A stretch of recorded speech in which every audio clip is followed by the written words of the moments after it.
Welcome everybody, and I'm really excited about our guest this evening, who is Soma ARah, the Pleiadian channel, author of The Pleiadian Child and What Really Happened, is that the other book title? And Soma's going to be talking to us today about Ascension energies and teachings from the Pleiadians, and we're so excited to have you here. Soma, how are you? Hello, Julia. I'm delighted to be here. And thank you so much for having me. I'm very much looking forward to talking about different subjects this evening. And if people have questions as well, it's always great to get questions. How are you? I'm okay, actually, thank you. I'm just kind of a little bit shell-shocked because I'm delving into my spiritual galactic history at the moment, and I'm covering some interesting things, but I'm not quite ready to put them onto YouTube yet. And but I will be shortly. And so I'm good. Yeah, hanging in there, thank you. Weather's been great here in the UK. What's it like in Ireland right now? Very cold, rainy. We've had a few sunny days, but there's rain for the next week or so. Yeah. Awesome. So where would you like to start this evening? What topic would you like to start with? Oh,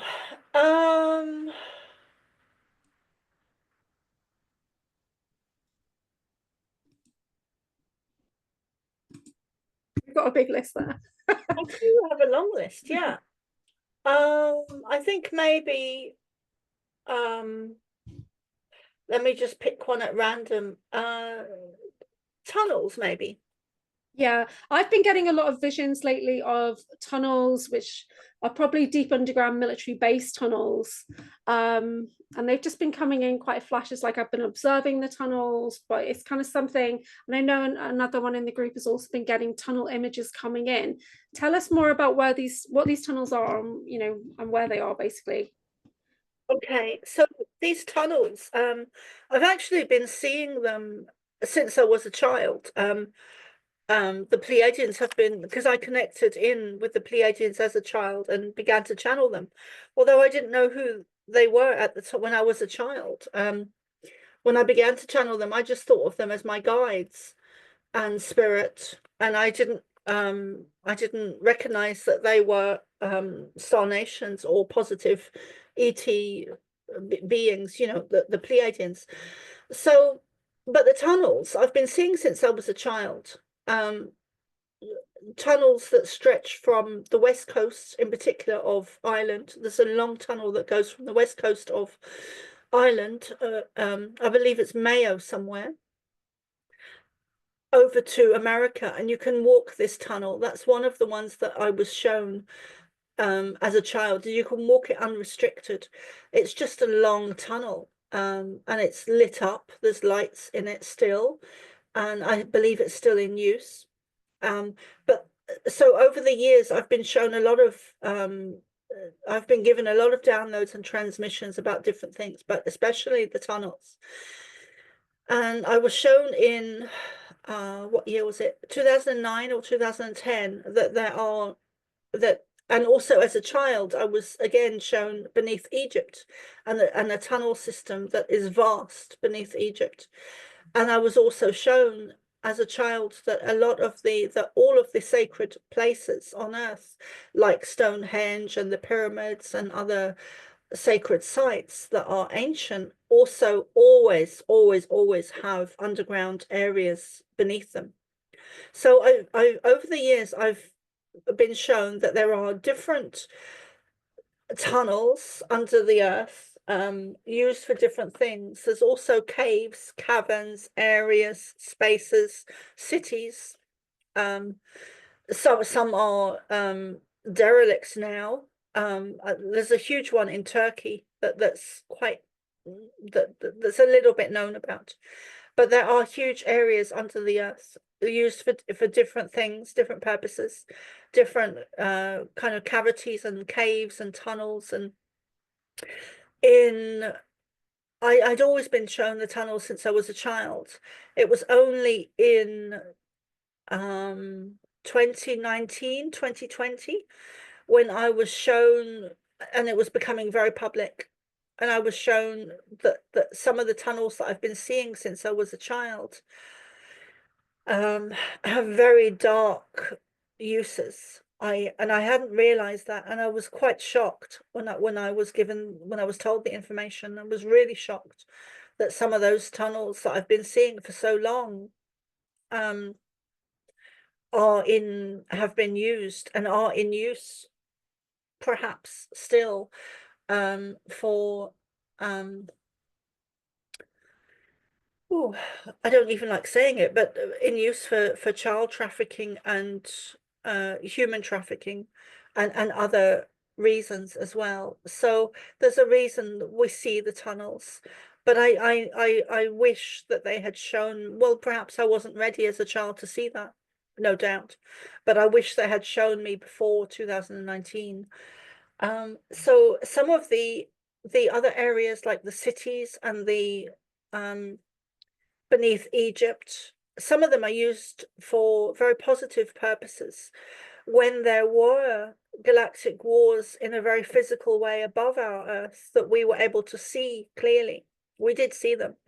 A lot of the craft have been recorded in artwork, but we used a lot of the spaces beneath the Earth to sustain us when we were going through ice ages and galactic wars and things where we needed the safety and the warmth of the Earth.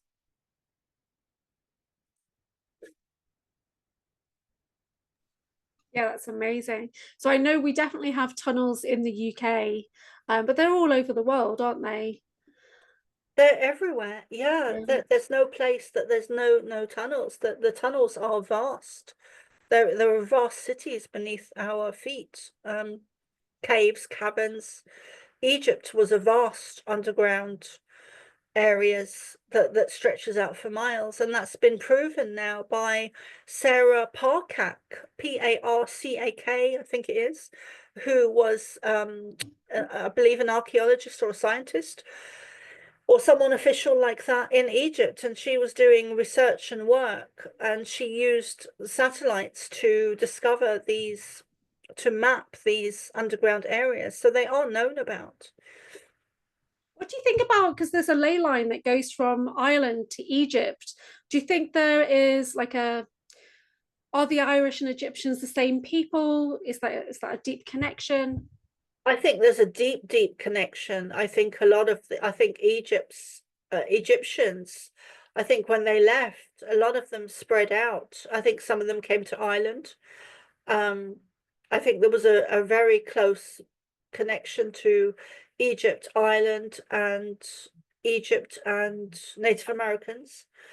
And that has there's evidence now. I think it's in Sedona where there's physical evidence of Egyptian art or hieroglyphics in some of the caves or walls or on the surfaces.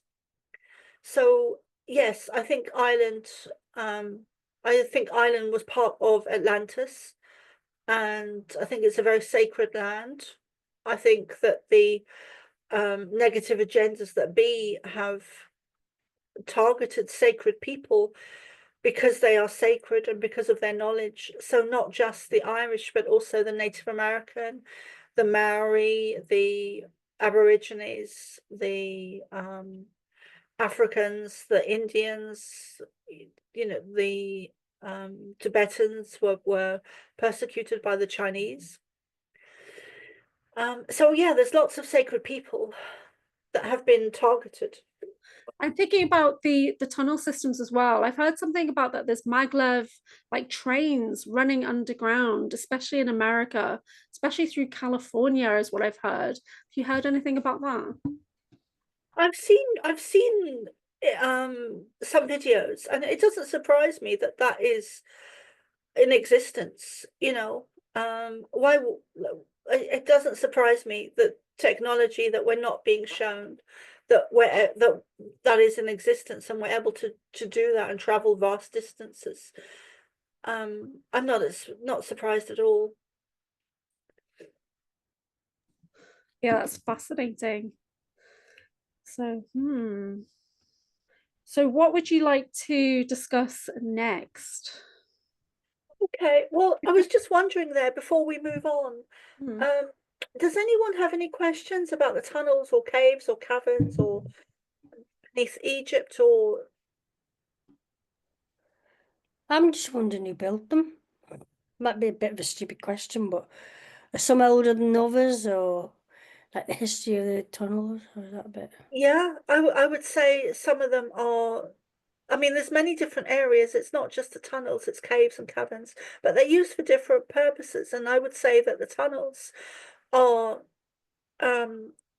were built long ago, and then some of them, and then used for different purposes over the history. And now the tunnels seem to be used for the child and human trafficking.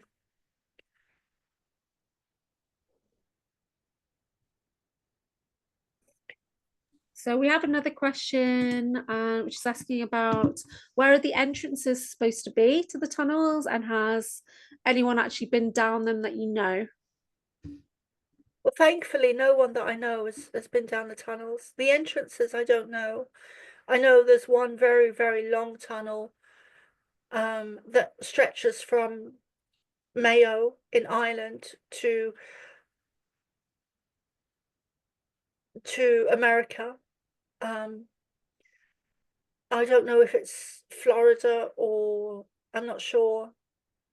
But it would come out along that area somewhere because that would make sense. But the tunnel entrances, I don't know. I haven't been shown that. I don't know what I would do with that information. I don't know how I would kind of receive it if I was shown, because but kind of thankfully I haven't been shown. I think a lot of it does lead back to military uses, doesn't it? You know, Yeah. The funny story about that, which is it's not really, well, it's kind of a tunnel, but it's in a, so I used to live in Gibraltar, just off the coast of Spain. And one day I was there for about a year, maybe two, no, a year, I think, when I was very young. And we managed to get onto the side of somehow we'd managed to get onto the side of the mountain. And we were in this kind of, there was a hole in the mountain, in the rock. So we were stood there, and then there was a door. It was about 10 foot long, and then there was a door in the most unusual place. We were in a mountain, and then we could hear voices. So I was with my boyfriend at the time, and we understood that it was a military place because it could not be anything else. So we got out of there very quickly. Because we could hear voices on the other side of the door. It was like a big metal door, but that was in the rock of Gibraltar. I don't know how we managed to get into that place because it, I don't know, definitely a restricted area. so Joe's asking, what's the purpose of knowing about the tunnels? Why would they show you the tunnels? But for me, I know it's memories that are coming forward. I've monitored the tunnels, or I've been in the tunnels in other aspects of me. So why do you think you're seeing the tunnels, especially at such an early age? I think that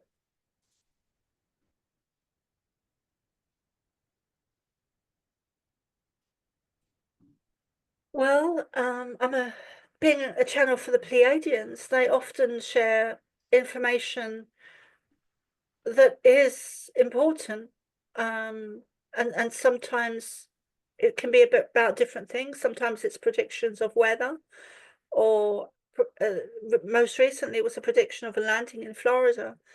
But so I think some of the information they share with me is because I'm a Pleiadian hybrid, and I've had a very recent past life on the Pleiades star system.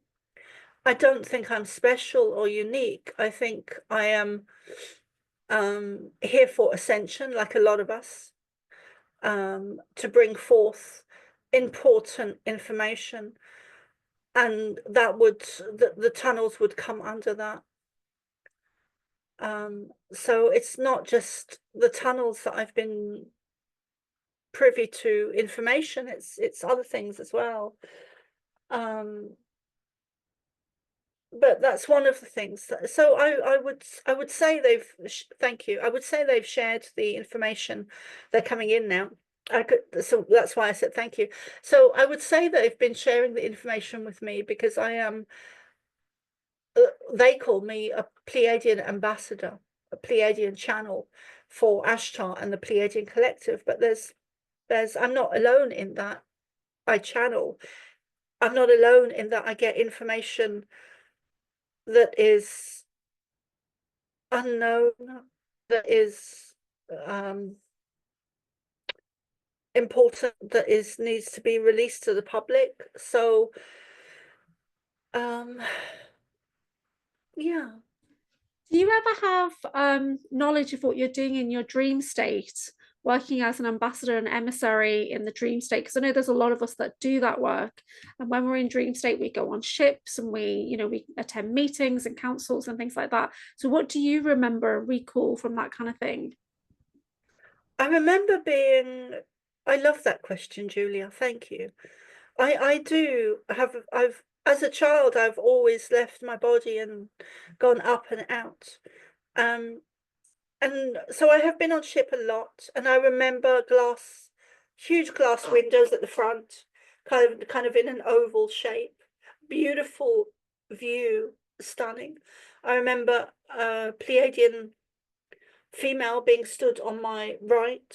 I remember the white tiled floor, very bright, a lot of light and white everywhere. It was like this, actually. And I don't remember seeing any lights like that, but everything was light, everything was lit up.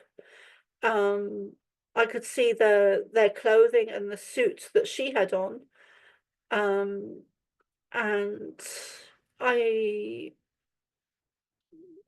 just a feeling of love, and the view is just amazing. It's so endless and so beautiful. And the ship. You've talked about a book, haven't you? A book with a list of starseeds in it. Yes, they showed me that very early on in 2019, I think it was. No, sorry, I keep getting that wrong. 2009, where they showed me a huge black book. I think it was leather bound, but it was bigger than an A4. A beautiful book, and a very thick book with all of the starseeds' names in it. And they were showing me that because they wanted to let me know that they do know who all the starseeds on Earth are. Each and every one of us. Of people who are just kind of realizing that they're light workers, they're starseeds, they always have the same question of what's the purpose? Why are we here? Why would I choose to be here? So what kind of advice do you have on that? It's very specific to do with ascension. We've had many, as starseeds, we've had thousands of lifetimes on Earth and in other places in the universe, because the universe is teeming with life. We are travelers of the galaxy. We're not limited to Earth, even though so many of us are having a lifetime on Earth now. We chose to be here now specifically for this time of ascension to help wake up humanity. This is a very specific time frame. This lifetime now is where it's all happening, and it affects not just Earth. The ascension affects everything within the universe. It's not limited to Earth. It's not just about humanity's ascension and the ascension of the Earth. It is far-reaching. It affects everything in the universe, including the Pleiades star system and the Pleiadians, including Syrians and the Syrian star system, including the suns, the moons, the stars, the planets, including all life everywhere. galactic, universal, multidimensional ascension of evolution. So that I would say that's why starseeds are here, to help assist in raising humanity's frequency for this particular ascension process, which is very connected to Atlantis and the downfall of Atlantis. So, and I know a lot of starseeds are rhesus negative, and the Pleiadians have said it's their DNA. So is there a reason why so many are rhesus negative? What does that actually mean to us as starseeds? That is, again, they told me very early on that because I'm rhesus negative, and they said that the rhesus negative blood type is a stamp or a signal or a validation, or more like a stamp of recognition that those people with rhesus negative blood type are a direct lineage of Pleiadian.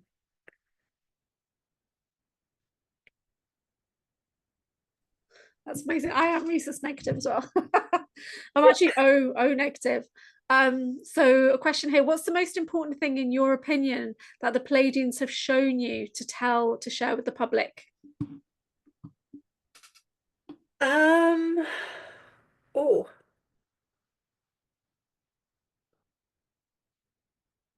in my opinion, but it probably wouldn't be the public's opinion, but in my opinion, it was one of the first sentences they told me back in 2009, 2010, where they said that we are the gods, and the word God in the Bible should be replaced with the word God.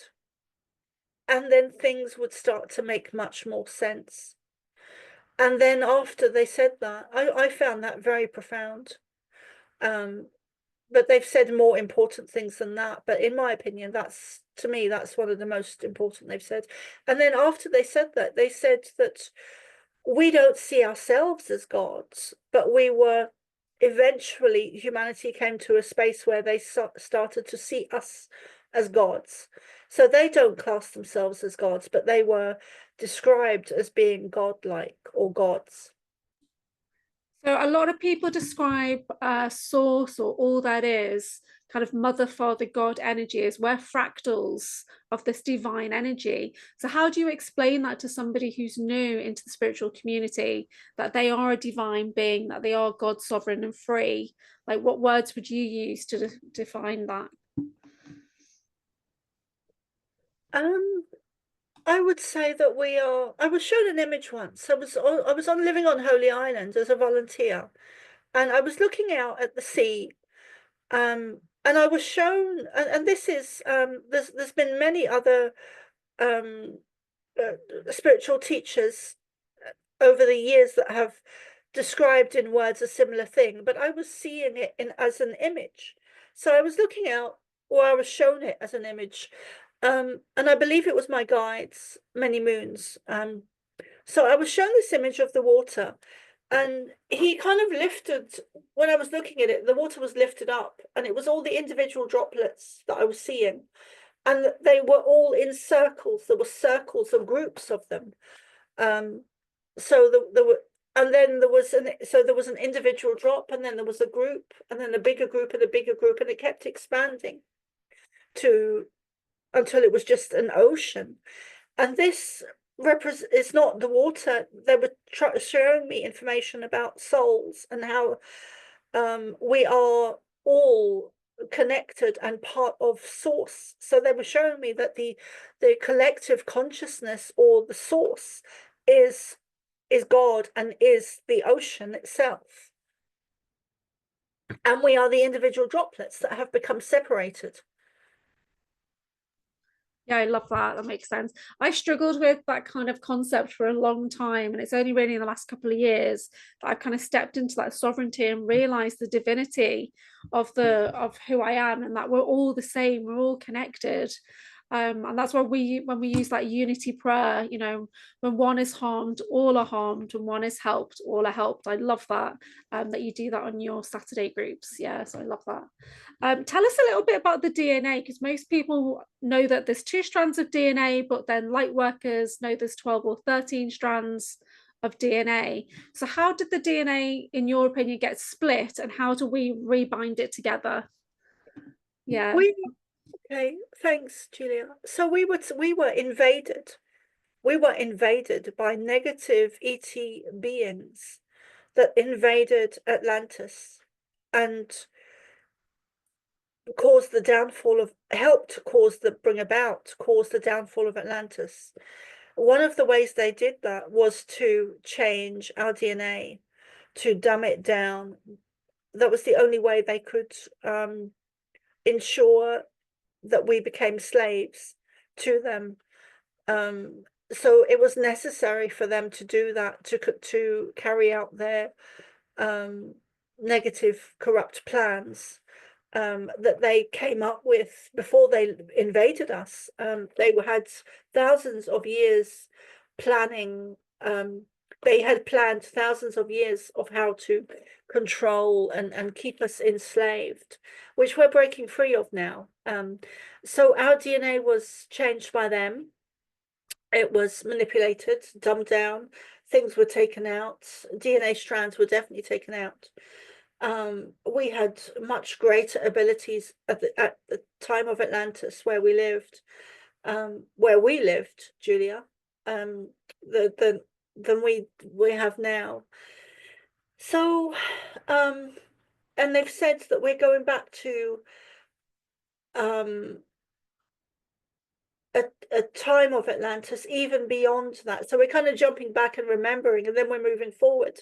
And that also includes our DNA and our memories and our abilities. Like we all had the ability to channel, and we all used to communicate with the star nations, the Galactics, the Pleiadians, and others on a daily basis. It was part of our lives back then in Atlantis. You know, it was nothing special. We all had that ability. So we are far much more than we've been led to believe. So sometimes I'm thrown by questions when sometimes, because none of us are little Julia or little Soma down the road, or little Joanne or little Karina. We are magnificent beings. We are hugely powerful. And one of the experiences I had with Jesus as a child taught me that religion has controlled us to the point that it has instilled a belief in us that we are not able to connect in with Jesus. And yet there I was, a 12-year-old little kid, nothing special, nothing unique, just in a lot of trauma, where he actually stopped me from taking my own life. So that taught me that religion has a very negative side, and that we all are able to, all of us are well able to connect in with the likes of Jesus. And the church has instilled a belief in us that we can't do that, because he's only accessible to priests and popes and these religious people. And that is not the case at all. The very opposite is true. I keep thinking which direction to go in here. So there's a lot of, because when I think about galactic history, it was the movie Jupiter Ascending that popped into my mind, which is a nice soft disclosure to the fact that the Earth is kind of owned and restricted in a way, but our energy is used off planet. And so some people might be able to relate with that. So wasn't sure if that was a good direction to go into. But then we've also got the dealings of, you know, what goes on in the Vatican, which of course is something that's a bit more dark and probably for another topic. So I wasn't sure which way to take this. Do I go towards, you know, the galactic history, which is really important because a lot of people are not aware of galactic history at all? And when I started to delve into galactic history on my own personal journey, I actually started to process a lot of grief, a lot of rage, sadness, and things like that. Basically, just tuning into those energies. So it's up to you, you know, which way do you want to go with your topics that we've chosen this evening? Because a lot of people are not aware of some of these topics. So how do we gently introduce? Okay, so the Vatican is so every system on Earth is run by negative ET energy. And it took me 2, 3, 4 years to process that, to really not just hear the words, but to really understand it. And that was also one of the first things they said to me, was that every system on Earth is run at the top level by negative ET energy, which includes religion, includes politics, includes all systems. I would even include the mafia in that as being a system, and that the mafia and all other systems are working in conjunction with each other. These people call each other up. The Hollywood, politics, military, they're all in cahoots with each other. They're not separate systems or entities that have nothing to do with each other at the top level. I would say that the Catholic Church and the Pope is satanic, and I guess that would be the simplest way to describe it. There is a lot of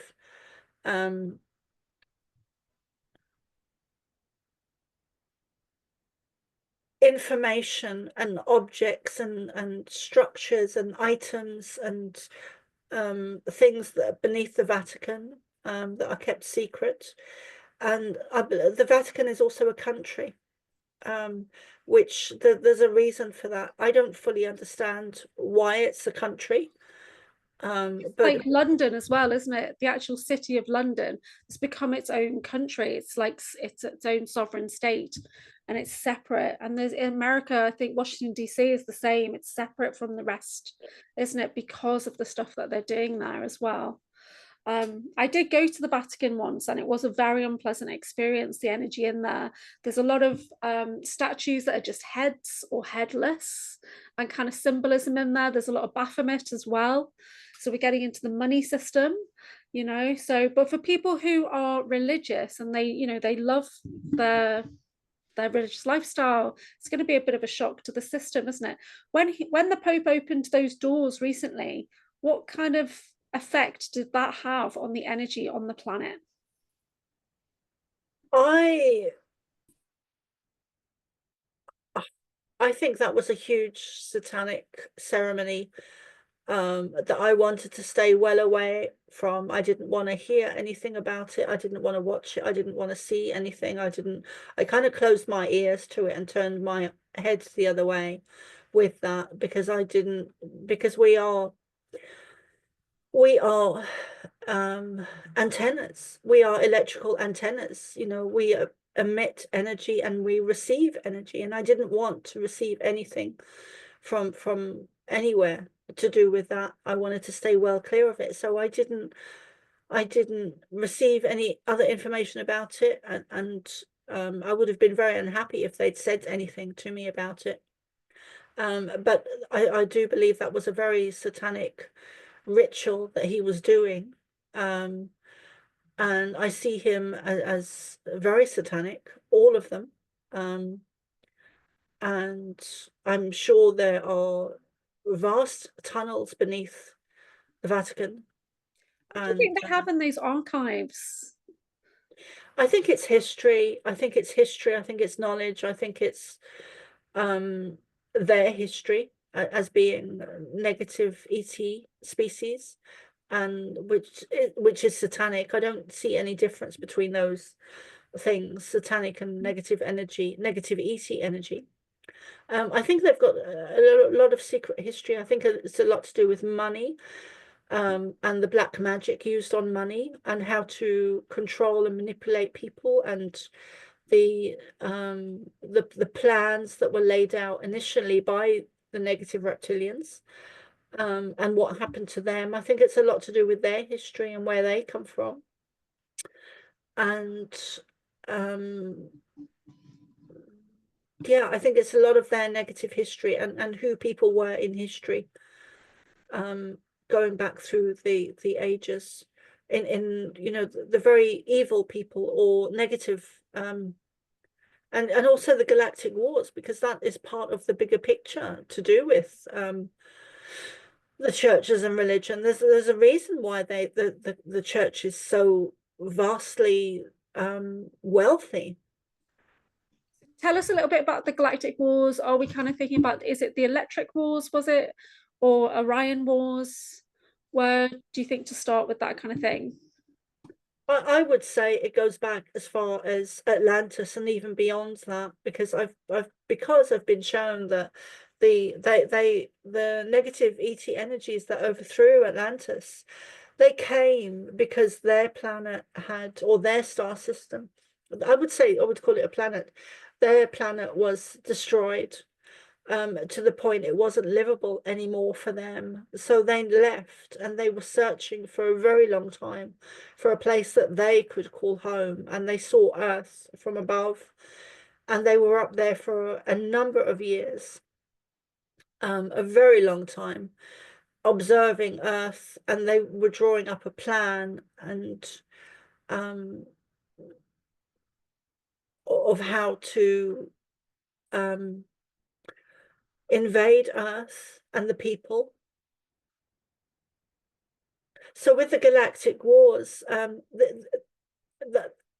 universe is, thank you, the universe is teeming with life, and for everything that exists, there is always an opposite. So if you have angels, you have demons. If you have gods, you have demons. If you have love, you have evil or hate or darkness. So on every level, there's always an opposite. Angels and demons is a great example. And so there's always been galactic wars, kind of since, I wouldn't say day one, but for a very long time anyway. There's been, they often use the phrases the beginning, but then they're always just talking about a certain beginning. So let us say the beginning. Since the beginning, there's been galactic wars for as far as we can remember, and those are between negative and positive ET races, where they have physically fought using their craft and technology and beams, weapons. We live in a universe that's very similar to Star Wars, and none of the, I just want to add there that none of the sci-fi movies are a fiction. The vast majority of stuff that we see is real. It's probably unbelievable for some people, or the majority of people, but those technologies exist and have existed for thousands of years. What they did show me very early on, even before I consciously began to channel the Pleiadians, they took me into a meditation in probably around the year 2000, when I was sitting in a mediumship circle in a spiritualist church in Edinburgh, and they took me up during a meditation, and they showed me the Nazca lines and how they were made. They were made during some of the galactic wars using technology that they had and still have, and that they were burnt or etched into the earth. And they also showed me other areas where the same technology was used to cause fires and melt things and cause devastation to areas, because they were very something had happened and they were reacting with anger to a lot of things. So there's a lot of area on Earth, when you look at it, like the Sahara that goes across, it looks burnt, all that section, which is what happened. So with different technologies. I know there's someone I follow who's living in Mexico, and he's unearthing all these ancient artifacts to create like an ET museum. That's Sean Bond, and he's finding things, and they've all got kind of carvings of ancient ETs with, you know, the big heads or the bird-like faces and that kind of thing. So it's quite fascinating that they were in like South America, you know, such a long time ago. It was a big part of the culture. Was it a blend of ET kind of, you know, guides in a way? Yeah, our true history is beyond anything we could. It's fascinating. It's beyond what we've been taught in schools, and that we came from apes or monkeys. I mean, it's such nonsense. Like, it's, you have to be stupid to believe that. You really do. So why do you think that they, you know, when we had, say, Roswell, and we had Crafts Landing before that, why do you think they covered that up? Well, you could say that Roswell was kind of part of the Galactic Wars, because Roswell, the craft was shot down deliberately by our military in the US. That was deliberate. They didn't, the US military didn't want that craft there, and they shot it down. So I was always fascinated by that. And then there's a lot of soft disclosure that's out there in the form of movies and TV shows, and now even computer games, it seems, are all kind of getting those narratives in, so that the youth is picking. Because my son's a gamer. So, and my son surprised me a while back because he was talking about Norse mythology because it's in a game. So that really surprised me. But if we are, you know, coming from the perspective of a starseed, and we're working with these guides, how do we know who we're working with? Like, you work with the Pleiadians. Yeah, how do you know who that you're working with Ashtar Command? That is that's a long process. Do you mean how I know, or how to help others to identify who they're channeling? Both, really, because I mean, when they first came to you, did you automatically recognize that you are from that family in a way, or, you know, was it just a loving presence that was coming in? Well, I first connected to them when I was 8, and then I was channeling them unknowingly, and receiving downloads of information and transmissions from the age of 8 up until 16. But I didn't know it was them at all. I had no idea. I just thought it was my guides, and I was very aware. I was very aware as a child, always unnormal. From the cot, I was abused and traumatized to the point of leaving my body, and connecting to the Pleiadians, and also Jesus, and my own guides. And so I grew up with spirit. I really grew up with spirit, and I grew up with my granddad, who was in spirit, and I was extremely close to him. And when I first met him, I recognized as having a past life with him, and then I never really spoke about. There were a lot of stuff I didn't speak about, but I did connect to the Pleiadians as a child, and didn't know it was them until, and then to jump forward and skip over a lot of other stuff that happened. I began to consciously channel them in 2009, because of an email I received by Joshua Shapiro, which you know that story. And then, 2009, 2010, I began to channel them consciously. And then I did shamanic courses in Ireland, in Galway, where I began to, for a period of 2 to 3 years, I began to have memories of having connected to them as a child. So my story it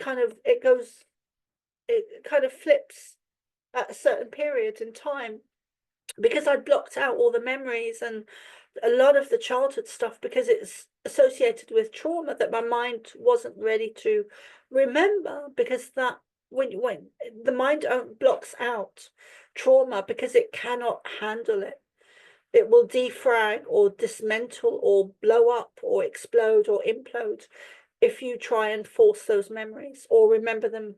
And the brain is not able to the body, the energy, that the vessel is not able to have such traumatic memories. So it's a good thing that we have blocked memories and that we only remember them when we're ready, when we're able to deal with them. So and also the shamanic journeys were very healing for me. And again, I went out of my body and experienced a lifetime where I lived on the Pleiadian star system and understood was shown my mission, my purpose, was shown that I'm a hybrid, and also the rhesus negative blood type came up again at that time. And so I've seen aspects of my greater self, and I understand that we are all part of God's source and far much more than we've been shown. And I'm very, very blessed to be able to channel them in the way that I do, although it has come at a high price. You know, it came at the cost of having huge trauma as a child, and a lot of poverty and some very challenging times in my life. So and it's such a huge blessing that I am able to channel them, but there's been a cost to it. Yeah. Yeah, I'm sorry you had to go through that. Yeah, we've all split into altered states of being with all the things, you know, in the community. You see that a lot, don't you? So for people who are wanting to know more about the Ascension journey and Galactic and channeling, you do private sessions, and your website is somarah.love. Is that right? Have you got anything that's coming up at the moment that you wanted to promote? Thank you, Julia. Yes, I am able to do personal, individual Pleiadian trance and voice channeling, where they come through and step into my body more and use my voice, and I love doing those. So I do other readings as well, more kind of normal ones like psychic and medium, and then I also do starseed readings, and I do Akashic readings and soul readings, and sometimes a lot of past lives come up in the reading. I know they did with you, but yeah, that one with me and Suzanne was fascinating, wasn't it? When we went back to, I don't know what year that was in France, but different lives, but we're still connected. Yeah, it was amazing. Yeah, it was. Yeah. And so I also have I have three groups now available. One is a Saturday, 7 p.m. Irish time, where I channel the Pleiadians, and it's a weekly gathering. Pleiadian channeling. That's Saturday, 7 p.m. Irish time. And then Sunday is slightly different energy. And that is at Sunday, 3 p.m. Irish time. And then I also have a new group starting. So those two groups are by donation. So if you can afford to give, then please do. But and if you can't, that's okay. You can still come and join. But the other group is specifically for the Cosmic Starseed Academy tribe that have paid for Substack, whether it's monthly paid or yearly or as a founder, because those are the three categories and options. So that is starting on the 1st of April. But everyone so that is paid by paid subscribers, for paid subscribers on Substack. So if you want to come to that that is kind of I'm going to go with the flow with that group and see where it naturally leads. But there'll be lots of talks and discussions and coffee and chats and really tribe connecting, more than me channeling. I don't think I'm going to be channeling in that one. It's more connecting with each other. But the other two groups are where I get to channel in different ways. There's a very different energy between the Saturday and the Sunday group.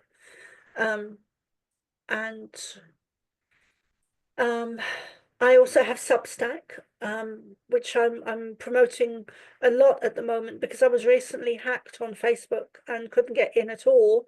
I'm now back into Facebook. I don't know for how long before that gets hacked again.